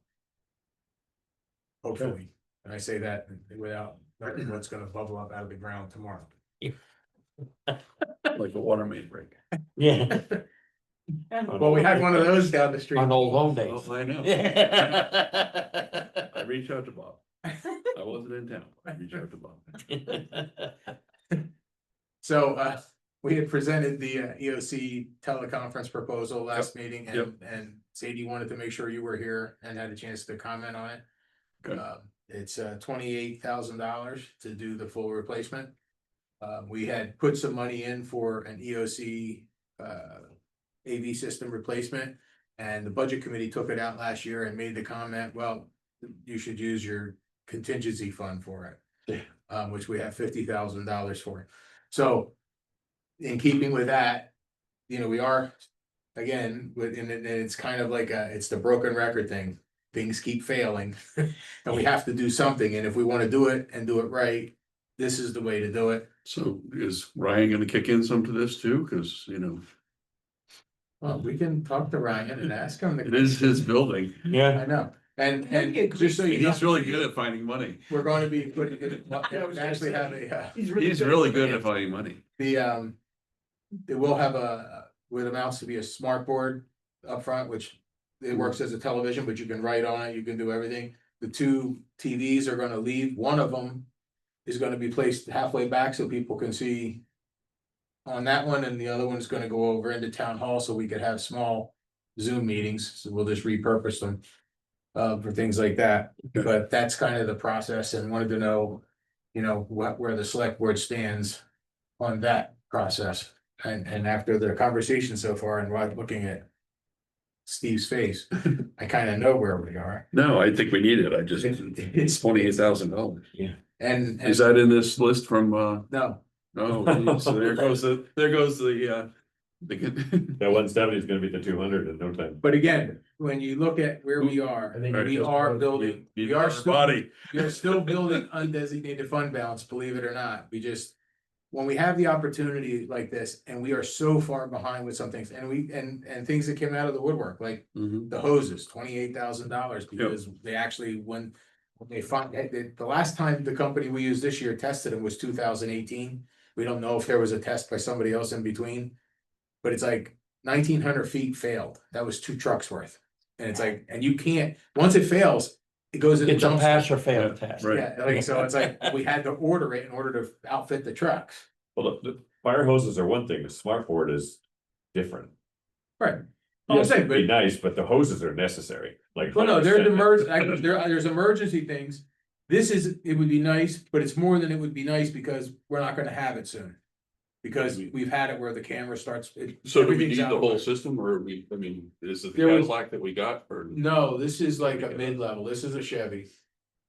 Actually, the other quote we got was for a little over 40, wasn't Yeah. Yeah. Yeah. it? From the same company or from? No, different company. Computers on Windows 10, so as of October, that Windows is no longer supported and we have to upgrade your computer anyway. It gets rid of this microphone, so no more cords. They'll be in the ceilings. No, it's All right. going from way behind the curve to a little ahead of the curve. We've come way ahead here. Monica, Monica. What screen? He was out in the sun too long. Let's go give you a nice nap work Tuesday night. And if I'm So not do we mistaken, vote on that or? Well, yeah, I mean, if you guys want to move Now forward. that Sadie's not here, Well, he's gonna get off the hook on that. didn't she say she was gonna abstain anyways? Was that this one? No, I don't think so. She, Well, I thought it was like you could make a motion and she would abstain, let's just wait for Steve. I thought that's what that happened. was, I think that was the job description. one. Yes. Yes. Oh, I thought it was this one, my bad. I think it was the job description that she did that with. It was not this issue. She wanted Steve to at least, See it. See it, yeah, I know, I Yeah. remember that. Because she was like, well, we're, using the contingency fund. It's like, well, that's not what we really wanted to do, but, But yeah, I don't like that either. Let's talk to Ryan and see what he can come up with. I'm serious, he's good at finding money. Okay, my question He is, has all these secret If funds out there that he. if you. Are you approving the overall thing and we're supposed to go find additional monies? I guess that's the question. Why would he find money if you approved it? Well, no, they're gonna approve the expenditure, we have to Throw a find wrench the in it. money. you have to expend it before you get anything. back No, anyway. I'm just saying, Yeah. if this is Ryan's room, let Ryan see how much money he can get before you approve paying the rest. That's all I'm saying. He's been on board with this, that's. I'm sure he has. Yeah. I'm sure he has. At the end of the day, and. It all comes out of the same place. I Yeah, know. it's all coming from the same pot. Yes, and- my pocket, taxpayers. Well, this is because we really didn't pay attention. But to a Bob, lot think of things all the people points. that aren't here that can still enjoy these meetings. And they're gonna pay too, so. As So many- it's, it's up to the select board, whatever you wanna do. I think it's important, and I think it's important to stay current. I just don't like the cost. No, I don't like the cost either. I had figured it was gonna be closer to 20, cause I had done one a few. And I years ago, appreciate but- all the legwork of finding the best system possible to carry in. It's nothing against you, believe me, so. No, it's just the pain at the pump. Okay. What's that? What does okay mean? Somebody's gonna make a motion. I'll move that we move forward with the, I'll second Upgrade. that. All in favor? Aye. I'll abstain now. So you like either continue. It's no good. Which easier? I have a Just sitting here having a hard time. couple things. to go over here.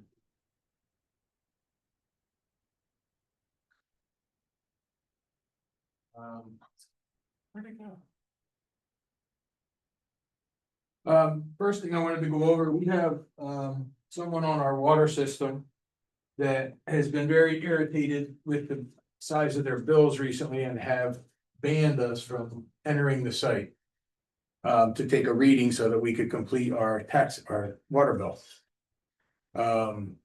The ordinance that was put into place in, I believe, 98 and modified in 2011. Affords the town the ability to shut off the water if we are not able to access the meter if they're not gonna give permission. My intent is to send a letter notifying them of that, and it includes the copy of what it says in the ordinance. And as the board, as the water commission. Would have to give authorization and, sending the warning is one thing, but we would have to move to the next level if they don't let us on. Have they been paying their bill? They hadn't paid a portion of it. I don't No, remember where we're- they are now. A year behind on billing, but no, we're not. Yeah. But the issue is, there was two quarters where they had high bills. But they also had tenants in a building they didn't, and they've paid the minimums before and after that. They claimed there was a leak. John said there might be a leak after the thing when they were first happening. But what turned out not to be one, because it went back down to minimums. And But- they're still very unhappy and not. What's the- But even if there's a leak past the meter, that is the homeowner's responsibility, not the town's. Well, I know, and the town in the past has done some other stuff, and we are enforcing that, and we have. What's the street address? Not PO box. It's that Lane, can't remember the number. So it's on Off of School Street. self-named street, Yeah, It's off It's on of School School School Street. Street, It's off School Street, yeah. the one that's set back there. yeah. there's actually 4 homes on that meter. 4 homes on 1 meter. Yeah, there used to be 4 separate meters, but then I guess somewhere they changed it and they have to separate it themselves, but there's 4 homes. On one. As I understood it, one person owns all 4. Yeah. Yeah. So therefore, he is taking on the responsibility as landlord. That's why it was switched to 1, because that conversation came up. Why are we providing tenants meters? That should still be 4 separate meters or 4 separate residents, 4 separate buildings. This happened many years ago. The assumption that I guess it's the hope I hold out. Is that as we're going through this water reconstruction, that we start to address some of these issues, Yes. but that's evidently what it is, because if you look. In Avatar, there's still 4 names still in there, but 3 of them don't get billed and the 1 meter gets it all, so I don't know how that's working. It's something that definitely needs to Well, be. that's probably why he looked at. doesn't want to list his property. Well, we've been in there, but then when we gave the readings, he basically. Yeah, I have no problem with moving forward with this, we need to. I mean, we need to move forward. And be notified that Yeah, either we're gonna we do the have- notification the way the ordinance reads, it's like with ample notice and it's either, I would say 7 to 10 days and whatever your pleasure is. I'll give them that. as long as we don't have any handicapped individual or Right. any of that in there, that would be, Then we need to get the police involved. and at any time, we probably should have the police with John when he notifies. Right. I had intended to send the police and ask John to go and. In the last 2 days. Because he hasn't might- gotten there. Receiving that notice in hand, he might just say, well, come in and do what you need to do. So if John's there, You also might do something else, which is good reason for the cop to be there. Oh, no, I would not, I'm not sending anybody in unaccompanied. Okay. Yeah. Item 2. Granite Hill Municipal Services, our assessor. Yep. Provided a document related to veterans exemptions. The state recently changed how they're doing it. Okay, Many of you probably received the technical information release from the NIH revenue that broke down the recent change of RSA 77235 as a result of Bill 99 that was signed into law by Governor Ayotte. If not, he's attached a copy. Beginning April 1st, 26, those applicants who choose to receive optional tax credit for service connected to disability will not be able to receive a credit under the other side. So you used to be so able it's to one or the other. it's one, well, currently it's one, the way it reads is one or the other. What does that mean for the town? Based on the 2024's tax credit summary published on the DRA website, there are 14 taxpayers receiving the credit. These taxpayers were able to combine the veterans optional tax credit at an amount of $200 with the optional tax credit for service connected to disability, which is up to $1,400. For a total credit of $1,600. As of April 21st, they will not be able to combine. The House bill removed the ability to combine credits, but increased the optional limit from 4,000 to 5,000.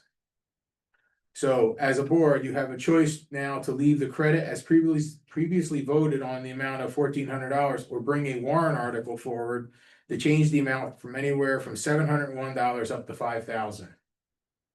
This is a decision for you. So basically, it's advance notice that we should look at this and say, do we want to increase the value and put that before the voters that how that works to go from 4,000 to 5,000. Currently, we approved 1,400 to go with the $200 thing that they lose.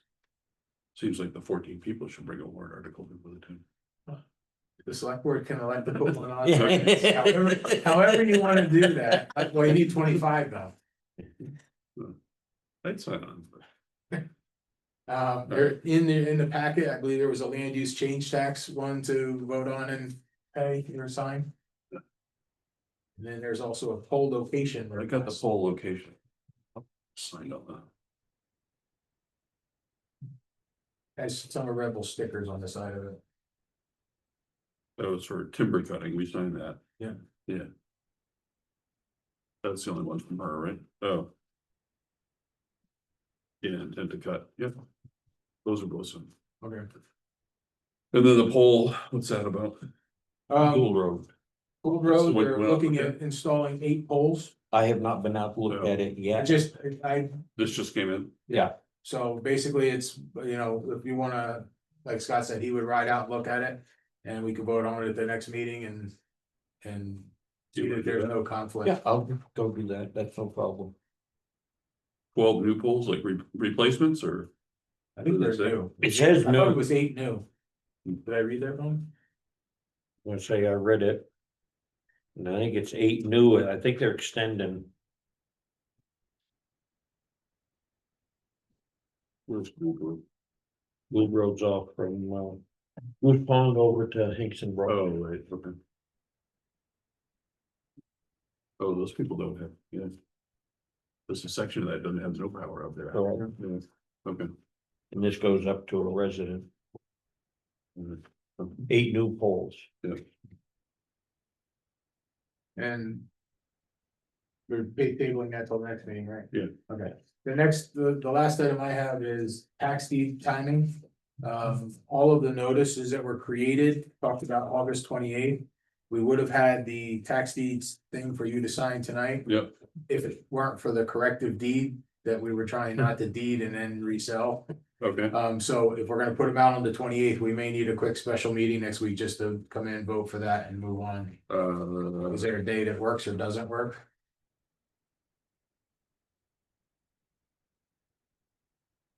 yeah, we just do it at the office, right? For Yeah. if that is- I mean, no, it could be a doesn't have to meeting in the public office. We meeting, just, right? yeah, it has to be a Just come public in and meeting. sign it, yeah. But you just come in, make a motion. Yeah. Sign it and move on. It's just basically Sure. Pick a Sure. night, pick a Tuesday, day. pick a day. Tuesday at 4:30. Okay, All right. That work for you? Yeah, as long, like I say, as long as I Tuesday at know ahead of 4:30? time. So I can tell them I'm not returning with another load. Is that all, Mr. Hagenbarth? that is all I have for you this evening. Thank you, everyone, for coming for a long meeting. Appreciate it. Could I interrupt for a minute? Um, Stella. Stella Right. Barfield here. Could somebody update me on where we are with getting any water bill for this year?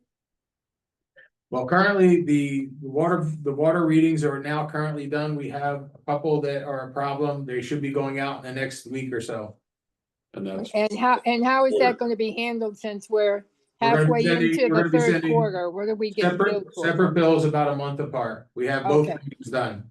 Okay, all right, thank you. thank you, Stella. Anyone else have anything? Thank you again, appreciate it. Motion to. Motion to adjourn. I'll second that. All in favor? Aye. Aye.